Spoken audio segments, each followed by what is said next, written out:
એક શિક્ષક હતા જર્મનની અંદર, એણે વીજળીનું બિલ નહીં ભરેલું.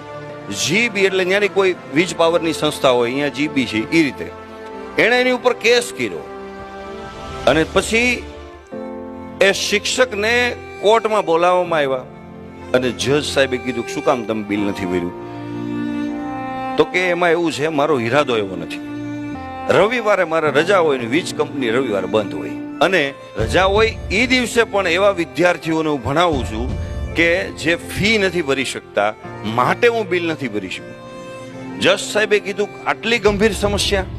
ત્યારે જજ સાહેબે ચુકાદો કર્યો, નિર્ણય આપ્યો કે આ જે બિલ છે એનો દંડ આટલો, અને આ દંડ સાથેનું બિલ વીજ કંપનીને ભરવાનું.